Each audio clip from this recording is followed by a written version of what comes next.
Hello, welcome back to Education World. आज की इस वीडियो में हम न्यू काउंटडाउन 8 चैप्टर 2 के रिमेनिंग क्वेश्चन सॉल्व करेंगे।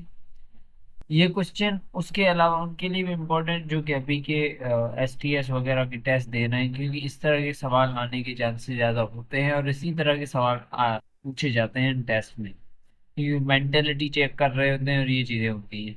सो ये क्वेश्चंस उनके लिए भी इम्पोर्टेंट होने वाले हैं। So let's get started. पहला क्वेश्चन है हमारे पास, जो कि अकॉर्डिंग टू बुक 12 है। प्रीवियस वीडियो में हमने 11 क्वेश्चन सॉल्व किए थे। रिमेनिंग इसमें आज एक्सरसाइज कंप्लीट होगी। सो 12वां क्वेश्चन है हमारे पास। Saima had a piece of cloth measuring 593.66 centimetre. अगर यहाँ पे मैं देख 593.66 centimetre, she cut off a 28.5 centimetre long piece from it. What length of the cloth remains? Approximate the answer to four significant figures. अब ये प्रॉब्लम कुछ ऐसे कह रहा है कि साइमा के पास एक कपड़ा है पूरा, जिसकी लेंथ है 593.66 सेंटीमीटर, और उसमें से वो 28.5 सेंटीमीटर काट देती है। तो उसके पास रिमेनिंग कितनी लेंथ का कपड़ा बचा? अब यहाँ पे अगर एमसीक्यू के हवाले से बात करूँ तो दो आंसर्स हो सकते हैं, जो कि दोनों इसके हो सकते हैं, और आप इस चीज़ में कंफ्यूज हो सकते हैं कि कौन सा करेक्ट है। सो इसीलिए लास्ट वाली line, approximate the answer to four significant figures, this one is important, क्योंकि वहाँ पे हम जल्दबाजी में और ऐसे हम ये चीज़ें भूल जाते हैं और ये चीज़ें जहन में नहीं रखते, तो हमारा आंसर गलत हो जाता है। तो इसमें जो आंसर होगा वो अप्रोक्सीमेट करके हम निकालेंगे। दोनों आंसर्स होंगे, दोनों दिखाऊंगा और कैसे वो करेक्ट है वो भी बताऊंगा। सो सॉल्यूशन की तरफ बढ़ते हैं हम। Let me take pen tool.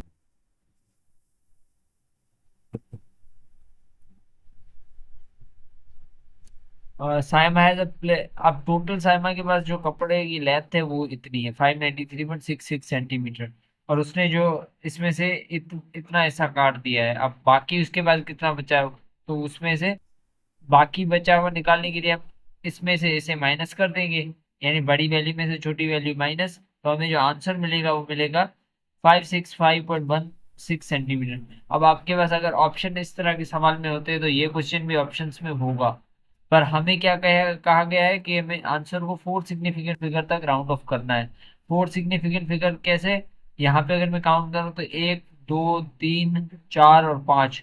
पांच सिग्निफिकेंट फिगर है। According to the rule number 1 of significant figures के all non zero digits are called significant figure. तो यहाँ पे पांच सिग्निफिकेंट फिगर है। अब इसको अगर मैं राउंड ऑफ करूँ और मुझे चार सिग्निफिकेंट चाहिए, तो एक, दो, तीन और ये चार, यानी मुझे इस डिजिट के अकॉर्डिंगली इसे राउंड ऑफ करना है। अब ये है 6। तो हमारे पास राउंडिंग ऑफ डेटा में एक रूल था कि अगर जिस डिजिट को हम राउंड ऑफ कर रहे हैं या ड्रॉप कर रहे हैं वो पाँच से बड़ा है, तो उसे हम ड्रॉप करके साइड वाले में ऐड कर देते हैं। तो इसका जो आंसर बन जाएगा वो 565 सेंटीमीटर, ये इसका करेक्ट आंसर है according to the rule of rounding off data. तो आपको ये दोनों ऑप्शन देखने को मिलेंगे, पर आपका जो करेक्ट होगा वो होगा 565.2 सेंटीमीटर, क्योंकि हमें फोर सिग्निफिकेंट फिगर तक आंसर निकालना है। क्वेश्चन नंबर 13 हमारे पास है। Mahin jogged 2.23 kilometer. Fahim jogged 3.2 times more distance than Mahin. Find the distance covered by Fahim. Approximate your answer to three significant figures. अब हमें फाइंड क्या करना है? हमारे पास दो लोग हैं, एक माहिन है और एक फहीम है। माहिन जॉगिंग के दौरान 2.23 किलोमीटर का डिस्टेंस कवर करती है, जबकि फहीम का डिस्टेंस जो है वो माहिम के 3.25 टाइम्स मोर है। यानी टाइम्स जब भी बात आए तो इसका मतलब होता है मल्टीप्लाई करना, यानी ये नंबर मल्टीप्लाई होगा। तो यहाँ पे हमें जो फाइंड करना है वो फहीम का डिस्टेंस फाइंड करना है, और आंसर को तीन सिग्निफिकेंट फिगर तक राउंड ऑफ करना है। बढ़ते हैं सॉल्यूशन की तरफ। सॉल्यूशन की तरफ अगर हमारे पास डेटा पे नजर डालें तो डेटा में हमारे पास माहिम का डिस्टेंस दिया हुआ है कि वो कितना जॉगिंग करके डिस्टेंस कवर कर चुकी है, जो कि है 2.23 kilometre. On the other hand जो फहीम ने जॉगिंग की है वो है 3.25 times the distance covered by Mahim. इन दोनों को अगर हम मल्टीप्लाई करेंगे तो हमारे पास आंसर आ जाएगा 7.2475। अब यहाँ पे हमारे पास ये कितने सिग्निफिकेंट फिगर है? एक, दो, तीन, चार और पाँच। 5 सिग्निफिकेंट फिगर, पर हमें आंसर चाहिए 3 सिग्निफिकेंट फिगर का। आपके ऑप्शन में ये आंसर हो सकता है, लेकिन दिस वन इज रॉन्ग। तो हमें 1, 2 और 3 यहाँ तक राउंड ऑफ करना है, यानी ये 7 जो डिजिट है इसे ड्रॉप करना है हमें। तो 7 5 से बड़ा है, same rule of rounding off data. इसे हम जैसे ड्रॉप करेंगे साइड वाले में ऐड हो जाएगा, यानी 7.25 बन जाएगा। तो ये रिमेनिंग क्लॉथ या रिमेनिंग डिस्टेंस आएगा, यहाँ पे क्लॉथ नहीं आएगा, I am sorry. Remaining remaining distance या डिस्टेंस कवर्ड बाय फहीम होगा 7.25 centimetre, which is correct according to the rule of rounding off data. तो हम कह सकते हैं the distance covered by Faheem is 7.25 which is up to 3 significant figures. हमारे पास question number 14 है। Mana went shopping in the utility store and trying to stay within her budget. अब Mana shopping करने जाती है, यूटिलिटी स्टोर जाती है, और उसे कुछ चीजें खरीदनी है, पर उसे एक एस्टिमेट इन बजट वो अपने माइंड में सेव करके रखा है उसने, जो कि उसके अंदर उसे खर्चा करना है। She estimate the cost of items by keeping total in head. She had R 5,000। अब बजट कितना है? 5,000 का। If the budget, if she bought jewellery for 500.50, jewellery उसने परचेज की है जो जिसका उसने पे किया है 500.50, और वेस फॉर 185, यानी एक गुलदस्ता खरीद किया है जिसकी उसने पेमेंट की है 185। टू ड्रेसेस फॉर 3,999, दो ड्रेस खरीद किए हैं जिसकी प्राइस ये है। अब does she have enough money, पहले तो हमें पता लगाना है कि उसके बाद रिमेनिंग पैसे हैं। If yes then how much approximately she save. अगर है तो हमने ये पता लगाना है कि उसने अप्रोक्सीमेटली सेविंग कितनी की है। अब अप्रोक्सीमेटली यहाँ पे कुछ नहीं लिखा हुआ तो हम होल नंबर की तरफ जाएंगे according to your book. Whole number तक हमें इसे राउंड ऑफ करना है। बढ़ते हैं सॉल्यूशन की तरफ। अब जो ज्वेलरी परचेज की है वो की है 500.50 की। On the other end waste purchase किया है उसने 185 का। एंड दो ड्रेसेस परचेज किए हैं जो इनकी प्राइस है 3,999। अब अगर मैं टोटल एक्सपेंस की बात करूँ तो टोटल एक्सपेंस तीनों का सम हो जाएगा। तीनों को मैं सम कर दूंगा तो इसका टोटल एक्सपेंस निकल जाएगा, जो कि हमारे पास 4,684.50। ये हमारे पास टोटल एक्सपेंस आ गया। अब हमें चाहिए था कि क्या उसके पास रिमेनिंग पैसे बचे हैं या नहीं। अगर बचे हैं तो उसमें कितनी सेविंग की है। रिमेनिंग पैसे बचने का कैसे फाइंड कर सकते हैं? हमें ओरिजिनल प्राइस में से जो प्राइस खर्च की है उसने वो माइनस कर दे तो हमें रिमेनिंग प्राइस मिल जाएगी। तो रिमेनिंग प्राइस या सेविंग हम कहें तो 5,000 हमारे पास ओरिजिनल बजट था, जिसमें से उसने ये खर्च किया, तो उसके पास बाकी बचा 315.50, यानी 315.50। पर हमें इसे नियरेस्ट होल नंबर तक राउंड ऑफ करना है। नियरेस्ट होल नंबर यानी यहाँ तक राउंड ऑफ होगा तो ये डिजिट ड्रॉप होगा। अब यहाँ पे एक रूल था राउंडिंग ऑफ डेटा का कि अगर हमारे पास जो डिजिट ड्रॉप करना है वो एग्जैक्टली 5 हो तो उससे पहले का डिजिट हम देखेंगे, अगर वो इवन है तो उसे छोड़ देंगे, अगर ऑड है तो उसमें एक ऐड कर देंगे। तो ये अप्रोक्सीमेटली बन जाएगी 316 रुपीज, यानी उसने सेविंग की है, यस। और 316 रुपये उसने सेव किए। क्वेश्चन नंबर 15 है। Six friends went to dinner and decided to split the cost of dinner between themselves. If the total bill was Rs 8,000, what will be the approximate share of each? अब छह दोस्त जाते हैं dinner करने और वो ये डिसाइड करते हैं कि डिनर का जो भी बिल आएगा वो छह लोगों में बांटा जाएगा। और डिनर का जो बिल आता है वो 8,000 रुपये आता है। अब हर किसी का अप्रोक्सीमेट शेयर कितना होगा? तो बढ़ते हैं सॉल्यूशन की तरफ। अब अप्रोक्सीमेट शेयर यहाँ पे भी हम होल नंबर की तरफ जाएंगे क्योंकि कोई भी डिजिट हमें मेंशन नहीं है।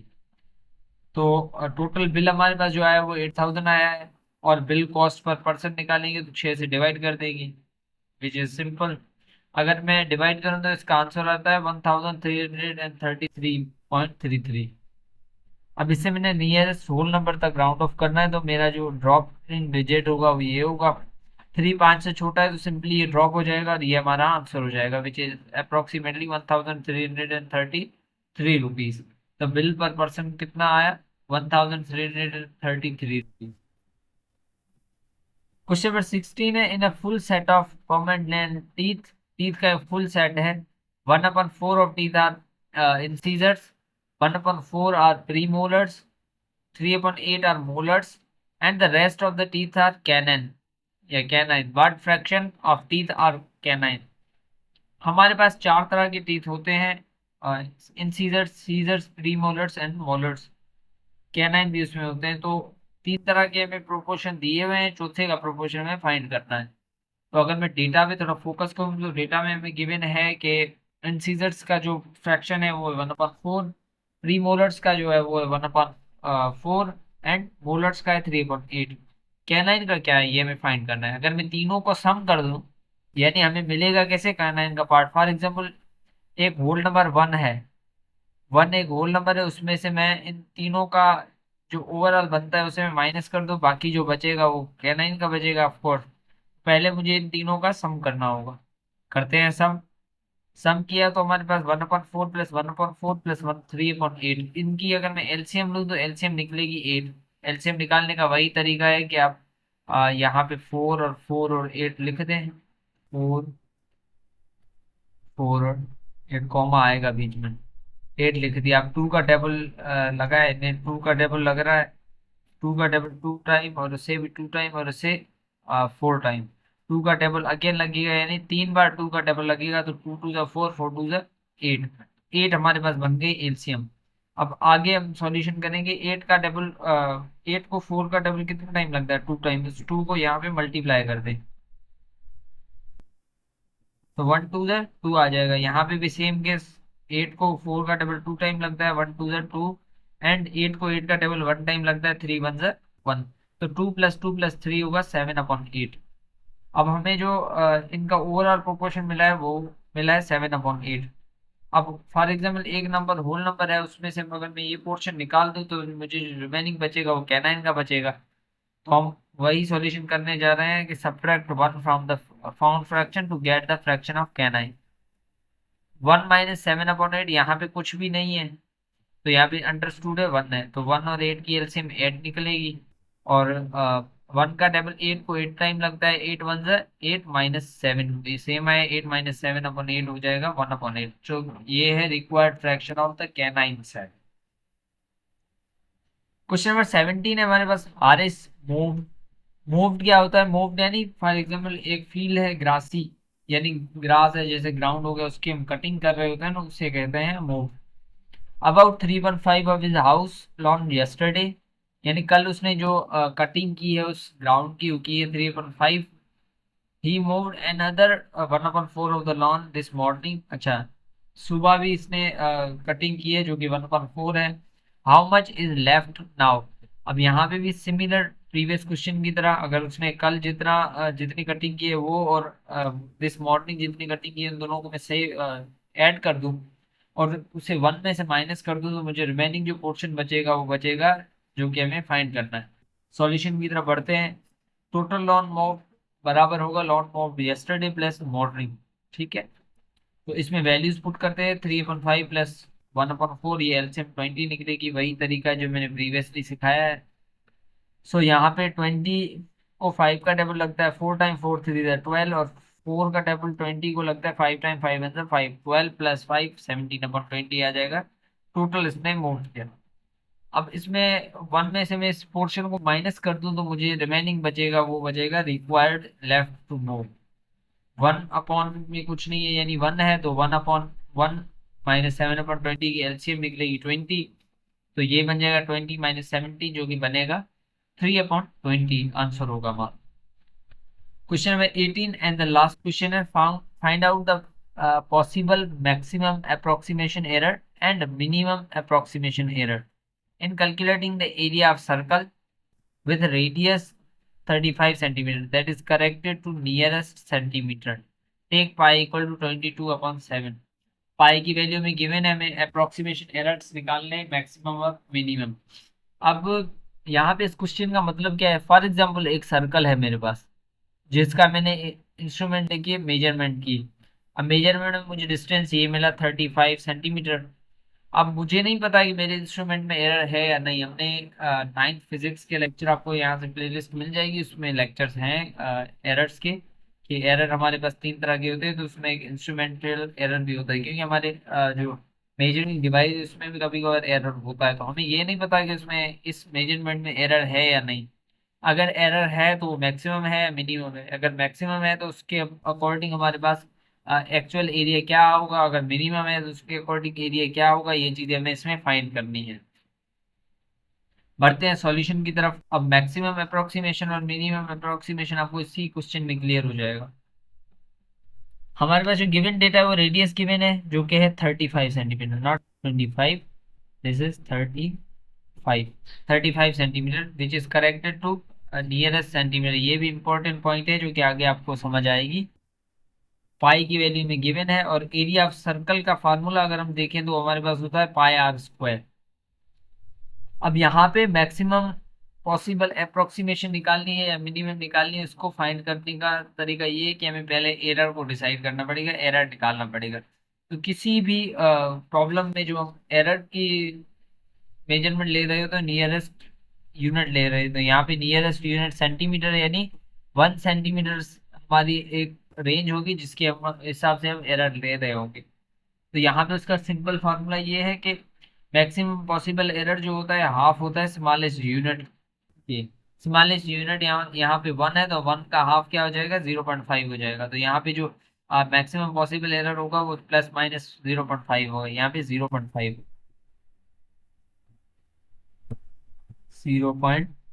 होगा। प्लस माइनस की मतलब का मतलब क्या है, प्लस माइनस का मतलब ये है कि जब हम मैक्सिमम अप्रोक्सीमेशन निकाल रहे होंगे तो मैक्सिमम यानी इस गिवन रेडियस से उसका डिस्टेंस बढ़ गया है, और ऑन द अदर हैंड अगर हम मिनिमम की बात करें तो ये अंडरस्टूड है कि इस गिवन रेडियस से हमारा डिस्टेंस कम हो गया, तो ये वैल्यू वो होगी जो हम इसमें से सब्ट्रैक्ट कर रहे होंगे। तो मैक्सिमम पॉसिबल एरर यानी आर मैक्स क्या होगा, maximum possible error maximum value के केस में हमारे पास रेडियस मैक्सिमम कितना होगा, तो जो ओरिजिनल रेडियस मिला है उसमें हम एरर वाला पार्ट प्लस कर देंगे, तो हमारे पास जो बन जाएगा वो बन जाएगा 35.5 सेंटीमीटर, जो कि हमारा मैक्सिमम रेडियस होगा। On the other hand minimum radius की बात करूँ तो हमें जो ओरिजिनल वैल्यू मिली है उसमें से 0.5 को माइनस कर देंगे हम, तो हमें मिल जाएगा 34.5, ये मिनिमम हो जाएगा। हमें मिनिमम और मैक्सिमम तो मिल गया, अब ये क्यों हमने फाइंड किए हैं इसका भी आगे आपको पता चल जाएगा। एरिया ऑफ सर्कल पहले ओरिजिनल फाइंड करें, यानी जो गिवन है वैल्यू उसके अकॉर्डिंग एरिया क्या बनता है हमारा, क्योंकि हमें इनके अकॉर्डिंग ही एरर फाइंड करना है, हमें सब्ट्रैक्ट करनी पड़ेगी वैल्यू, तो ओरिजिनल हमें पता होना लाजमी है। तो एरिया जो ओरिजिनल रेडियस के साथ है वो है 22/7 मल्टीप्लाई बाय 35 का स्क्वायर। 35 का स्क्वायर बन जाता है 1225। इसे 7 से डिवाइड करें तो हमारे पास आंसर आएगा 175 टाइम्स से 7 का टेबल लगता है। 122 मल्टीप्लाई बाय 175 बनता है 3850 सेंटीमीटर स्क्वायर। ये हो गया हमारा ओरिजिनल एरिया जो कि ओरिजिनल डिस्टेंस ओरिजिनल रेडियस के हिसाब से मिला है। अब हम फाइंड करते हैं area of circle with maximum radius, यानी 35.5 सेंटीमीटर जो हमने निकाला है रेडियस, उसके अकॉर्डिंग एरिया क्या होगा। उसके according area same values put करनी है आपने। 22/7 मल्टीप्लाई बाय 35.5 का स्क्वायर, 35.5 का स्क्वायर मिल निकलता है 1260.25 सेंटीमीटर।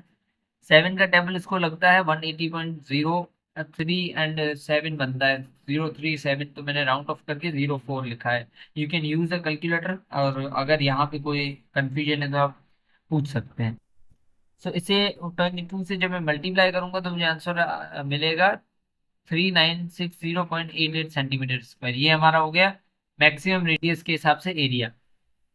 अब हमारे पास जो पोर्शन बचता है वो बचता है मिनिमम रेडियस के साथ एरिया कितना बनेगा। मिनिमम रेडियस हमारा था 34.5 सेंटीमीटर, एरिया मिनिमम है 22/7 कॉन्स्टेंट है, मल्टीप्लाई बाय 34.5 का स्क्वायर निकालना है, स्क्वायर निकलेगा वो उसका आंसर आएगा 1190.25, और उससे 7 से डिवाइड करेंगे तो हमारे पास आंसर आएगा 170.04। ये भी मैंने राउंड ऑफ किया है, अब कैलकुलेटर से वैल्यू चेक कर सकते हैं। तो 22 से मल्टीप्लाई करें 170.04 को तो हमारे पास जो आंसर आता है 3740.88 सेंटीमीटर स्क्वायर आता है। अब हमें ओरिजिनल रेडियस मिनिमम और मैक्सिमम तीनों चीजें मिल गई हैं। अब हमें फाइंड करने हैं एरर्स। अप्रोक्सीमेशन एरर हमें दो पूछे गए हैं, एक है मैक्सिमम अप्रोक्सीमेशन एरर या मिनिमम अप्रोक्सीमेशन एरर, यानी अगर मैक्सिमम एरर अगर हुआ है तो कितना होगा और मिनिमम हुआ है तो वो कितना होगा। तो हमें पता है कि हमारे पास जो मैक्सिमम रेडियस के हिसाब से जो एरिया आया है वो ये आया है, और हमारा ओरिजिनल एरिया ये है। अगर इसमें से मैं इस एरर वाली वैल्यू में से ये पोर्शन माइनस कर दूं तो बाकी जो आंसर बचेगा वो हमारा एरर का पार्ट होगा। तो यहाँ पे एरर आ जाएगा 110.88। और यहाँ पे हमें अप्रोक्सीमेट करना है नियरेस्ट होल नंबर तक अकॉर्डिंग टू द क्वेश्चन। तो लास्ट डिजिट 8 है, 8 5 से बड़ा है, तो ये राउंड ऑफ होके यहाँ पे 1 ऐड हो जाएगा। तो 111 सेंटीमीटर स्क्वायर इसका आंसर हो जाएगा। अब हम फाइंड करते हैं मिनिमम अप्रोक्सीमेशन एरर, यानी अगर कम वैल्यू आई है, हमारा एरिया जो ज्यादा इंस्ट्रूमेंट ने मिनिमम एरर दिया है, तो कितना हो सकता है। तो उसमें हम हमारे पास ये वैल्यू जो ओरिजिनल है ये मैक्सिमम बन जाएगी। और मैक्सिमम में से वही मिनिमम वैल्यू अगर मैं माइनस करूं तो मुझे ओरिजिनल मिनिमम अप्रोक्सीमेशन एरर मिल जाएगा, वन विच विल बी 109.12। और इसे मैं नियरेस्ट रोल नंबर तक राउंड ऑफ करूं तो मुझे इस डिजिट को देखना है। इस डिजिट को मैं देखूं तो 1 5 से छोटा है, तो ये सिंपली ड्रॉप हो जाएगा, तो हमारे पास आंसर आएगा 109। तो ये दोनों है हमारे पास मैक्सिमम और minimum approximation errors. Hope so आपको समझ में आए होंगे और आपका कॉन्सेप्ट भी क्लियर होगा, हो गया होगा। अगर आपको अभी भी कंफ्यूजन है तो आप कमेंट बॉक्स में पूछ सकते हैं। On the other hand, thank you for watching this video. Comment down chapter 2 real number solutions, ये कमेंट करें, मैं आपको इसकी फाइल भी सेंड कर दूंगा। And don't forget to like share and subscribe the channel for such videos and such updates. Thank you.